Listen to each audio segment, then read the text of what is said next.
গ্রাম কি একই পাড়ার মধ্যে বিয়ে হলে সবচেয়ে ভালো হয়। মায়ের টেরি পেল না, তার বিয়ে হয়েছে না। নিজ গ্রামের মধ্যে মায়ের বিয়ে দেওয়া উচিত।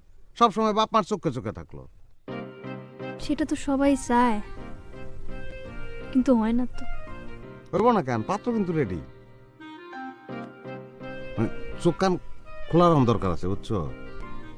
অনেক সময় কি ওই যে মক্কার মানুষের যেমন আওয়াজ পায় না, ওইরকম পাশের বাড়ি উপযুক্ত পোলা, হ্যার দিকে কোনো নজর নাই। এক মূল কথা হলো শুয়ে টান লাগতো। আমেরিকা গিয়ে চাকুর পার খেয়ে কোনো লাভ আছে? আর টাকা পয়সা কি? টাকা পয়সা হাতের মাল আজকে আছে, কালকা নাই। তুমি কি আমার কথা মাইন্ড করছো? না, আপনি তো মরার খবর লইয়া গ্রামে গ্রামে ঘুরেন। আপনার হাতে পাত্র থাকলে আমার একটু খবর দেন। ওই সুরিয়ালির মাইয়ারে বিয়ে দেওয়ান লাগবে। কি হইলো? কাশেন কেন? কাশেম কেডা? কইলাম কাশেন কেন? ও, টাইট করে মাফলার দিয়ে কান বানছি তো শুনি নাই। জায়গা আমি অনেক কাম আছে।